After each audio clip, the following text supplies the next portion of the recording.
Hi hello everyone, welcome back to my YouTube channel. I am C Neha Dutta. और कुछ दिन पहले मैंने कम्युनिटी पोस्ट करा था वेयर इन आई आज that what do you think, CA के साथ हमें पोस्ट ग्रेजुएशन करना चाहिए क्या? And to my surprise more than 50% people said yes to it. और उसमें कुछ कमेंट्स ऐसे भी थे कि सीए तो खुद में एक ब्रांड है, हमें क्या ज़रूरत है पोस्ट ग्रेजुएशन करने की, या फिर सीए तो it in itself is equal to post graduation, वो क्यों करना है हमें, या सीए में रहकर आप ऐसी बातें कैसे कर सकते हैं कि हमें कुछ और कोर्स करना है, सीए ओवर पावर करता है सब चीज़ों को। I am not denying any of this statement, I completely second your thought. सही बात है बिल्कुल, CA is equal to post graduation, पर जब आप सीए कंप्लीट कर लेते हैं, सीए की डिग्री आपको मिल गई है, वो पीजी के इक्विवेलेंट है। अगर आपने सीए फाइनल का एक भी ग्रुप क्लियर नहीं करा, so that's not equivalent to post graduation. I hope you are getting my point. Second thing is, हम जब भी बात सीए कोर्स की आती है, not even CA, whenever you talk about any professional course in that matter, CA, CS और CMA, we think emotionally. हम ऐसे बहुत ज़्यादा इमोशनली होके उस कोर्स के बारे में सोचते हैं। It's good to be so much invested in any course, but at the same time हमें थोड़ा सा प्रैक्टिकली और लॉजिकली उस चीज़ को सोचना चाहिए। हम सबको पता है, हम इस मैटर को इग्नोर नहीं कर सकते हैं कि सीए में पास परसेंटेजेस कितने होता है। अब मैं बिल्कुल भी डिमोटिवेट नहीं कर रही हूँ आपको। मैं I am not here just to motivate you and pump you up, ये हो जाएगा वो हो जाएगा। Indeed anything is possible, anything can happen, but at the same time it's high time we need to be a little bit practical and logical in our approach. हमें पता है कि सीए का पास परसेंटेज क्या है, तो उसके साथ डोंट यू थिंक हमको एक बैकअप प्लान लेकर चलना चाहिए? Have you ever noticed most of the time हम अपनी सीए की पढ़ाई में अपना बेस्ट एफर्ट्स नहीं दे पाते हैं क्योंकि वी आर सो स्कैर्ड कि इतने अटेम्प्ट्स हो गए हैं, इस अटेम्प्ट में भी नहीं हुआ तो क्या होगा।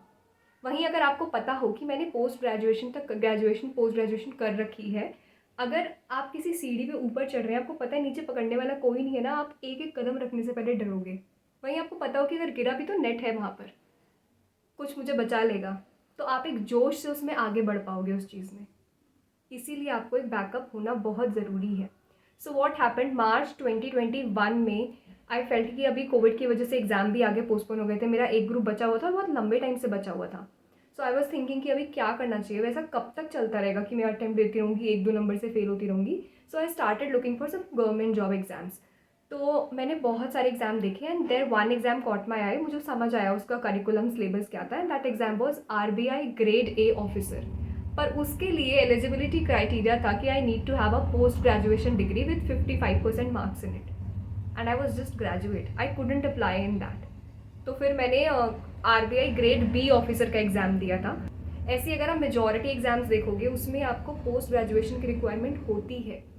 अभी तो बहुत लोग मुझे अभी 12th के बाद पूछ रहे थे कि दीदी आप बताओ कि हमें ग्रेजुएशन करनी चाहिए या नहीं करनी चाहिए क्या। इट्स नॉट मैंडेटरी कि आपको बीकॉम करनी है सीए के साथ, but I will highly recommend you कि प्लीज़ कर लो। फॉर एग्जाम्पल जैसे मुझे सीए में मैंने सीपीटी करा, उसके बाद इंटर में सीए इंटरमीडिएट में मुझे काफ़ी सारे अटैम्प्ट लग गए। So it was like 4 years मैं इंटर में फंसी हुई हूँ और वो भी क्लियर नहीं हो रहा है। तो मैं 12th करने के 4 साल बाद भी सिर्फ 12th पास ही कहलाऊंगी, क्योंकि मैं सीए इंटर भी नहीं हूँ ना, इंटर भी नहीं हुआ है सीए मेरा। तो इसीलिए आपके पास एक बैकअप डिग्री होनी चाहिए, ग्रेजुएशन और पोस्ट ग्रेजुएशन। तो बहुत सारे लोगों ने वहाँ कमेंट्स में लिखा था कि अगर आप बाहर जाने का सोच रहे हैं, अब्रॉड जाने का अगर आपने सोचा है, तो आपको कर लेना चाहिए एमकॉम, या फिर आप एमबीए कर सकते हैं। Now when it comes to MBA, तो आप सीए की पढ़ाई के साथ साथ रेगुलर एमबीए नहीं कर सकते हैं, दिस इज सो ऑब्वियस, क्योंकि आपको साथ में पढ़ाई करनी है या आपके ऑफिस है। अब और उसके रेगुलर के बाद दूसरा ऑप्शन आता है कि हम डिस्टेंस लर्निंग कर लें क्या। जैसे मैंने बीकॉम करी थी डिस्टेंस लर्निंग कॉरेस्पॉन्डेंस से, तो मैंने एसओएल में खुद को दिल्ली यूनिवर्सिटी खुद को रजिस्टर करवा लिया। पेपर से 2 दिन पहले 10 ईयर पेपर्स हम लेकर आगे उसको शफल कर लिया, जाकर सेंटर पे पेपर दे आए।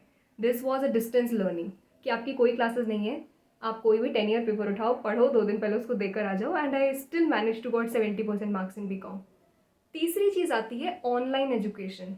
ऑनलाइन में क्या है कि आप कॉलेज जा नहीं रहे हो, बस इतना डिफरेंस है, वरना आपके सारे रेगुलर लेक्चर्स हो रहे हैं, आपकी क्लासेस हो रही हैं, आपको लाइव या रिकॉर्डेड क्लासेस मिल जाएंगी, आपका बुक सेट आता है पूरा, आपके जो केस सिनेरियोज होते हैं, जो भी आपके सेमेस्टर वाइज जैसे आपके असाइनमेंट्स होते हैं, वो सारी चीज़ें हो रही हैं, बस आप कॉलेज नहीं जा रहे हो।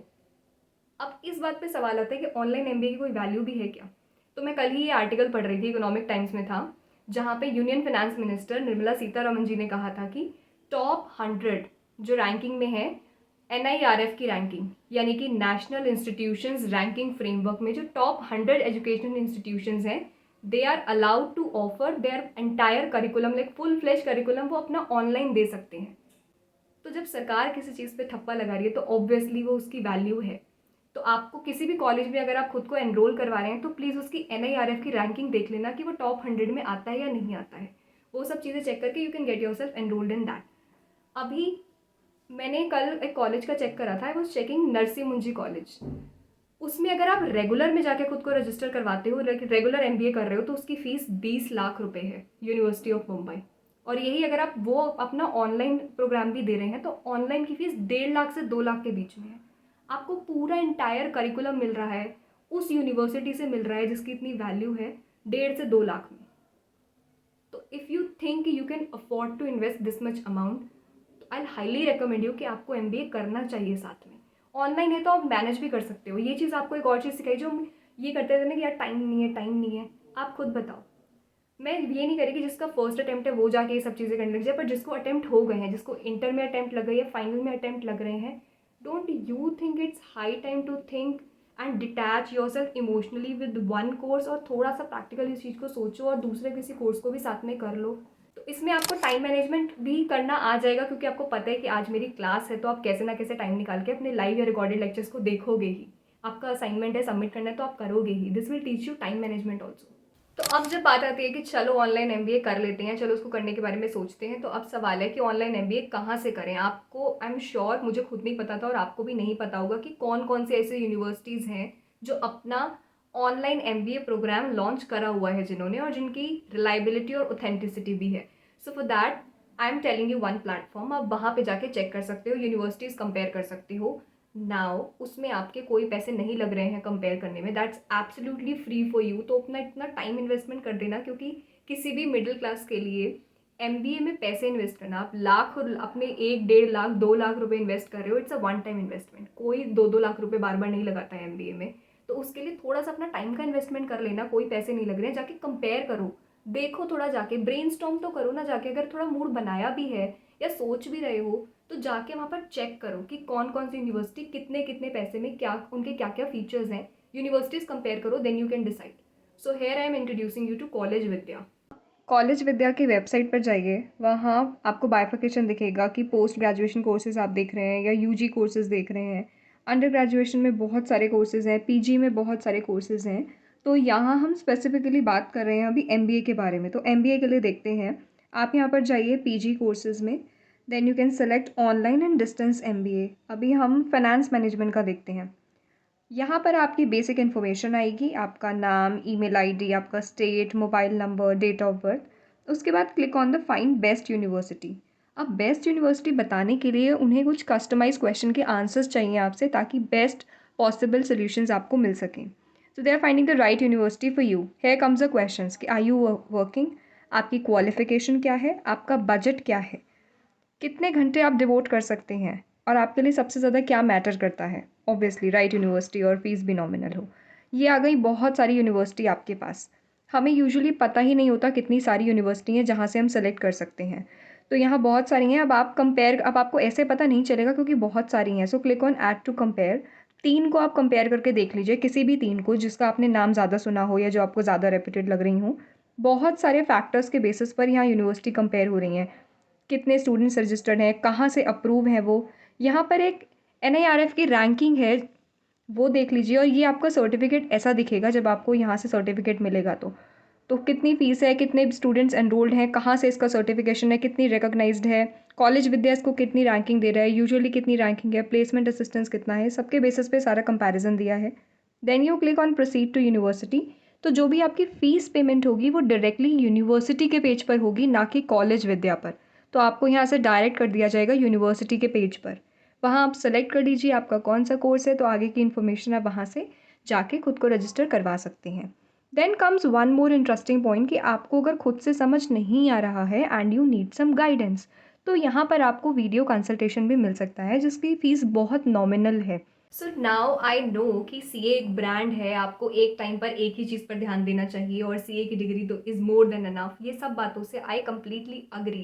पर अगर आपने मेरी बात यहाँ तक सुनी है, so I hope I am making little bit sense to you कि आप थोड़ा सा सिर्फ इमोशनली ना सोचकर लॉजिकली इस ऑप्शन को एक्सप्लोर करो दिमाग। मैंने ये नहीं कहा एकदम जाके खुद को कहीं रजिस्टर करवा लो, एटलीस्ट एक्सप्लोर करो उसको। सबसे पहले तो मुझे कमेंट सेक्शन में ये बताओ कि आपने ग्रेजुएशन पोस्ट ग्रेजुएशन किया या नहीं किया सीए के साथ, तो आप करंटली क्या कर रहे हो, कौन सा कोर्स कर रहे हो, और साथ में आपने पीजी या यूजी डिग्री कोई करी है क्या।